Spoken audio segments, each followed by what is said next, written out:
কথা, সালাম সব জায়গাতে দিতে হবে, সব জায়গাতে দিতে আপনি বাধ্য।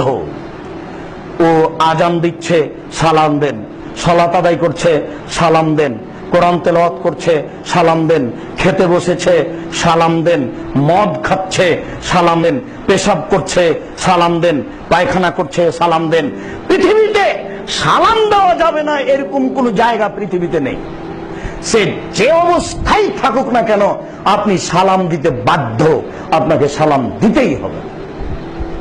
14 জায়গাতে সালাম দেওয়া যায় না বলে ফেকার বইয়ে লেখা আছে, তা একটা নগদ ডাহা মিথ্যা কথা। একদিন একটা লোক অজু করছিল, আমি তো রাস্তার কথা বলি না, অজু করছিল, আমি গাড়ি থেকে নেমে ওখানে গিয়ে সালাম দিয়েছি। তারপরে আমি আমার পেশাব পায়খানার প্রয়োজনে গেলাম, এসে পাশে দাঁড়াতেই আমাকে বলছে যে আপনাকে একটা কথা বলি। বলেন। আপনি কি করেন? আমি করি কিছু। আপনি কি করেন?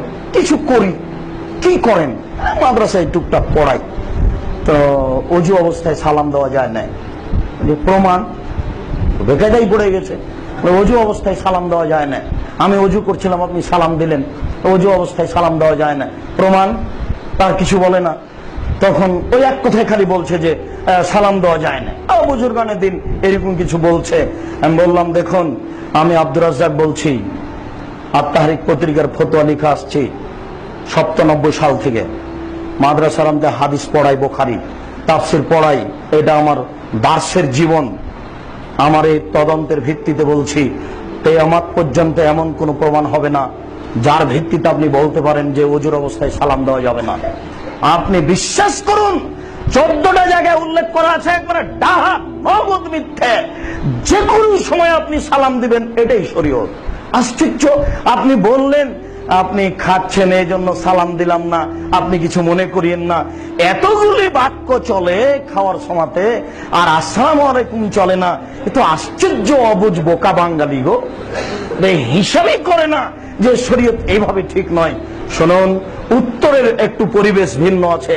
যদি আপনি সালাম সালাতের অবস্থায় থাকেন আর কেউ যদি সালাম দেয়, তাহলে আপনি আঙ্গুল উঠাবেন এভাবে, দুইটি বা সম্পূর্ণ উঠালেন, এভাবে আঙ্গুল উঠাবেন, এটাই হয়ে গেল ওয়ালাইকুম সালাম। আপনাকে মুখে উত্তর দিতে হবে না। আপনি সালাত অবস্থায় আছেন, কারো সাথে কথা বলা যাবে না, তাই সালামের উত্তর হলো আঙ্গুল উঠিয়ে। আর আপনি পেশাব পায়খানায় আছেন, এই সময় কেউ সালাম দিল, আপনি ওই সময়তে উত্তর দিবেন না।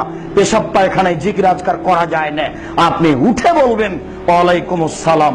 সম্মানিত মসজিদের মুসল্লি, বিষয়গুলি ভেবে ভদ্রতা বজায় রেখে শিষ্টাচার, ইসলামী শিষ্টাচারকে গ্রহণ করো। তো সালামের পদ্ধতি যথাযথভাবে নিজের মধ্যে নিয়ে এসে, লজ্জাকে যথাযথভাবে ভিতরে ঢুকিয়ে, সর্ব ধরনের মন্দ কথা ও কর্মকে ত্যাগ করে, লজ্জাকে বহন করে চলাচল করার চেষ্টা করুন, বেঁচে থাকার চেষ্টা করুন। আল্লাহ তৌফিক দান করুক। আল্লাহুম্মা আমিন। আল্লাহ, আমাদের যারা মারা গেছে তুমি তাদের কবরের শাস্তি মাফ করো। আমরা যারা অসুস্থ তুমি তাদের আরোগ্য দান করো। আমরা যারা বেঁচে আছি